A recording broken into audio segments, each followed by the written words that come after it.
사랑 내게 있네. 그 사랑이 날 채우네. 주는 내게 있네. 그대로 날 채우네. 성경의 숲을 걷다. 오늘은 신명기 31장입니다. 신명기 서론을 공부하면서 언급했던 대로 신명기는 이제 곧 가나안 땅에 들어갈 출애굽 2세대들에게 가나안 땅에 들어가서 제사장 나라와 거룩한 백성으로서 어떻게 살아가야 하는지에 대해서 다시 한번 율법을 정리하고 있는 것입니다. 신명기 3장 1절을 보면 모세는 모압 평지에서 출애굽한 지 40째 해 11째 달 그 달 첫째 날, 그러니까 출애굽한 지 40년 11월 1일에 이스라엘 백성들에게 하나님의 명령을 전달하기 시작했습니다. 그리고 여호수아서를 보면 출애굽 2세대들이 머물고 있는 모압 평지에서 요단강을 건너 가나안 땅에 들어갈 때가 첫째 달 10일이라고, 즉 출애굽한 지 41년 제 1월 10일이라고 이렇게 언급을 했습니다. 이것으로 확인될 수 있는 것은 모압 평지에서 이스라엘 백성들이 모세를 통해서 신명의 말씀을 들었던 기간은 약 2개월 정도였습니다. 즉 2개월 동안 모세는 출애굽 2세대들에게 하나님 말씀을 가르쳤던 것입니다.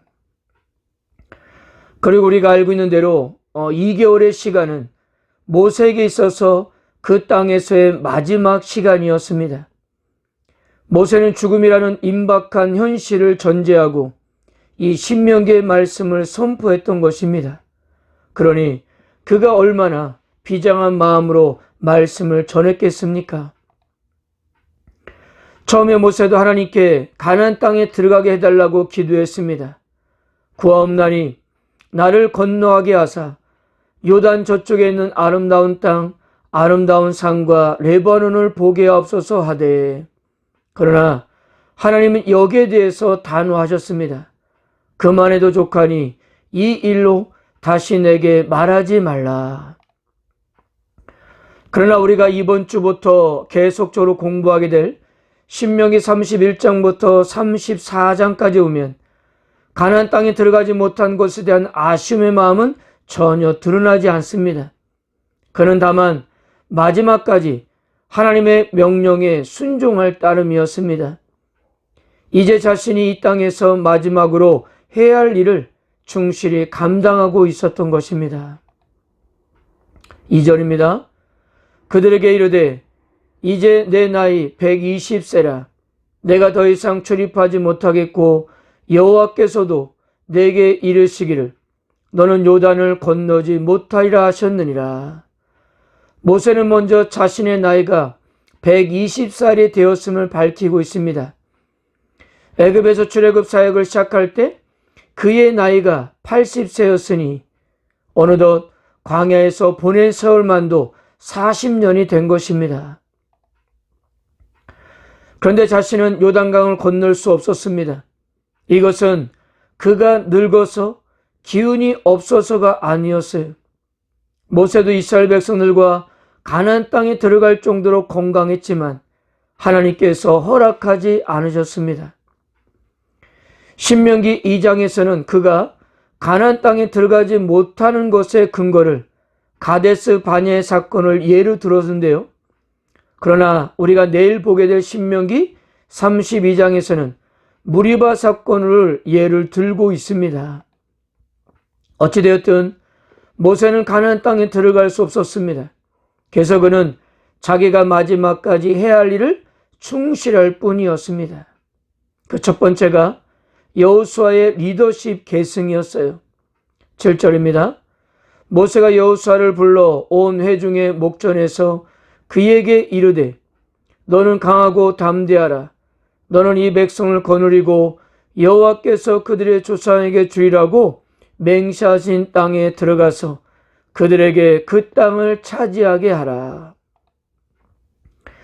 모세가 여호수아에게 강조했던 것은 두 가지입니다.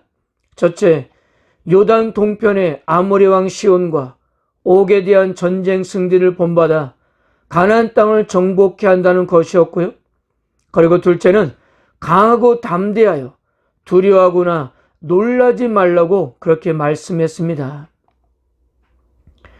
모세가 여호수아에게 리더십을 계승하면서 또 하나님께서 직접적으로 여호수아에게 강하고 담대할 것을 주문한 것은 아마도 모세의 역할을 물려받은 여호수아로서는 많은 부담감을 느꼈던 것으로 보여집니다. 왜 안 그렇겠습니까?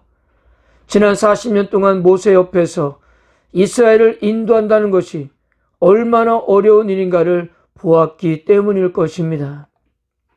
그러나 강하고 담대해도 되는 이유는 내 하나님 여호와께서 너보다 먼저 건너가사 이 민족들을 내 앞에서 멸하시고 내가 그 땅을 차지하게 할 것이기 때문이었습니다.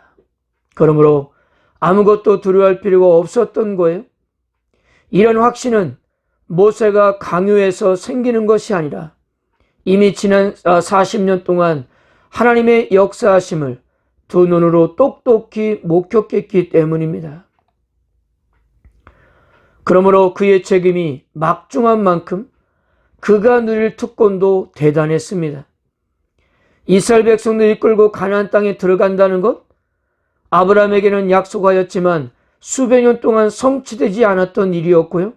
심지어 모세가 그렇게 원했지만 하나님께서 허락하지 않은 일을 이제 여호수아를 통해서 그 영광스러운 역할을 감당하게 된 것입니다.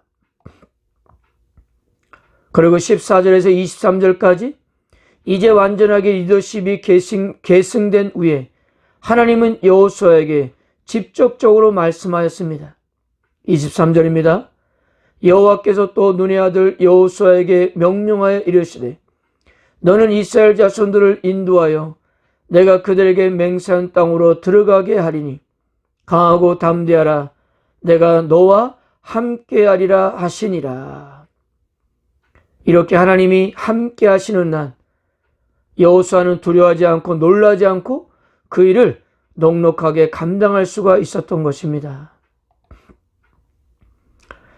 모세가 해야 할 두 번째 일은 모든 율법의 말씀을 책으로 정리해서 정기적으로 낭독하도록 했습니다. 매 7년 끝에 곧 면제년 초막절에 낭독하라고 하셨는데요. 매 7년째 해는 모든 빛을 탕감해주는 해입니다.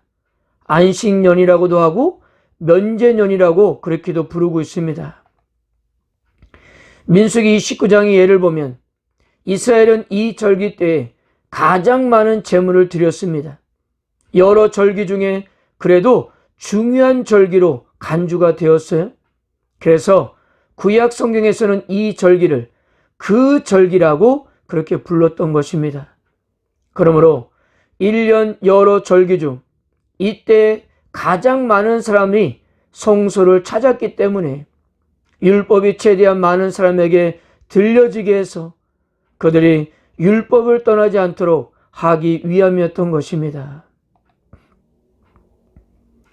그래서 그 기록된 율법서를 언약궤 매는 레인들에게 명령해서 언약궤 곁에 두어 증거가 되게 하라고 하셨습니다. 그러면서 이렇게 말했습니다. 내가 너희의 반역함과 목이 곧은 것을 아나니 오늘 내가 살아서 너희와 함께 있어도 너희가 여호와를 거역하였거든 하물며 내가 죽은 후에 이리랴. 이스라엘 백성들을 40년 동안 경험했던 모세는 그들이 또다시 불순종하게 될 것을 짐작하고 있었습니다. 그래서 언약궤 옆에 둔 이 율법책은 이스라엘 백성들에게 자손 대대로 증거가 되게 했던 것입니다. 그들이 하나님과의 언약을 어길 때마다 저주가 그들을 엄습할 것인데 그때마다 이 모든 일이 모세를 통해 주신 하나님의 말씀에 따른 것임을 깨닫게 될 것이기 때문이었습니다. 그런데 오늘 신명기 31장에서는 이스라엘 백성들에게 경고를 하기 위해서 증인과 증거를 더 삼았던 것은 백성들을 위해서 만들었던 노래도 증인으로 삼았습니다. 그들이 수많은 재앙과 환난을 당할 때 그들의 자손이 부르기를 잊지 아니한 이 노래가 그들 앞에 증인처럼 되리라. 또한 하나님은 하늘과 땅을 증거로 삼았습니다. 내가 이 말씀을 그들의 귀에 들려주고 그들에게 하늘과 땅을 증거로 삼으리라. 하늘과 땅을 증인으로 삼는 것은 혹시 훗날 이스라엘 백성들이 율법책에 기록된 경고에 대해서 듣지 못했다며 억지 주장을 펼 때 하늘과 땅이 이날 선포된 경고에 대해서 증언한다는 의미였던 겁니다. 우리는 오늘 신명기 31장을 공부하면서 모세의 마음도 어느 정도 읽을 수가 있는 것 같습니다. 어떻게 보면 현재 가나안 땅에 들어가려고 하는 출애굽 2세대들은 부푼 꿈을 안고 있었을 겁니다. 이제 자기들도 삶의 터전을 읽을 수 있는 땅이 생기기 때문이에요. 얼마나 소망이 넘쳤을까요? 그런데 이러한 이스라엘 백성들을 바라보는 모세는 마냥 기쁘지만 않았습니다. 자기가 가나안 땅에 들어가지 않은 것 때문이가 아니에요. 분명 가나안 땅은 언약의 땅이고 하나님의 축복의 땅이었지만 만약에 그곳에서 하나님을 떠난다면 그 언약의 땅, 축복의 땅이 저주의 땅, 심판의 땅이 될 것이기 때문이었습니다. 그래서 모세의 입장에서는 이스라엘의 미래가 그다지 밝지 않았던 것을 알았어요. 자기가 살아있을 때에도 그 정도였는데 자기가 죽고 나면 불을 보듯 뻔했기 때문이었습니다. 그래서 계속적으로 경고하고 또 경고했던 거예요. 신명기 27장에서는 가나안 땅에 들어가면 에발산에다 큰 돌을 세워 그곳에 율법을 기록해서 자손 대대로 그것을 읽고 보도록 해라고 했습니다. 그리고 그리심산과 에발산에 민족들을 나누고 복과 저주를 선포하라고 했습니다. 오늘 신명기 31장에서는 율법을 기록해서 책으로 만들고 노래도 만들고 그것만으로도 부족해서 하늘과 땅을 증인으로 세웠습니다. 하나님께서는 모세를 통해 왜 이러한 장치들을 만들어 놓으시는 것이었을까요? 지난날의 전적을 볼 때 안심이 안 되기 때문이었습니다. 그래서 하나님의 율법을 기억하고 지키도록 여러 가지 장치를 만들어서 이스라엘 백성들이 하나님을 떠나지 않게 하려고 했던 것입니다. 이것은 하나님께서 이스라엘 백성들을 단순히 올가 매기 위한 것이 아니었어요. 그만큼 당신의 백성들을 사랑하기 때문이었습니다. 사랑하기 때문에 그들이 가나안 땅에서 잘 되기를 바라셨던 거예요. 잘못했을 경우에는 매는 되지만 그러나 그들을 포기할 수는 없었던 것입니다. 사랑하는 성도 여러분, 이스라엘을 향한 하나님의 마음이 오늘날 우리를 향한 마음이라는 사실을 믿으시기를 바랍니다.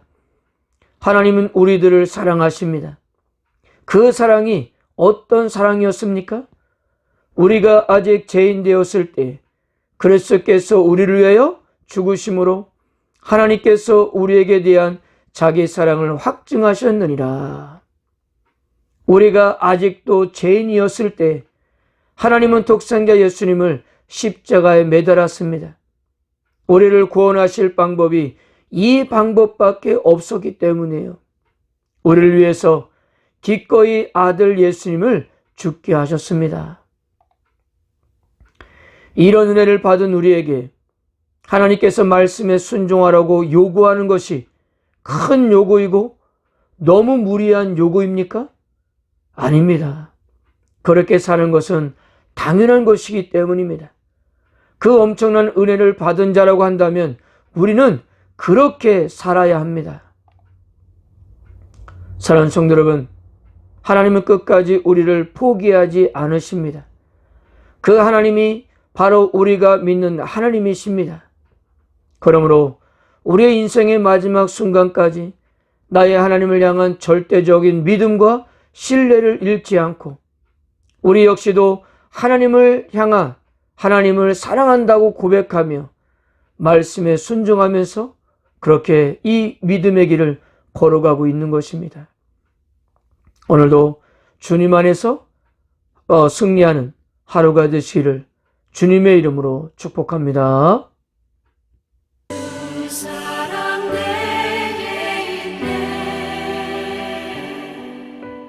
그 사랑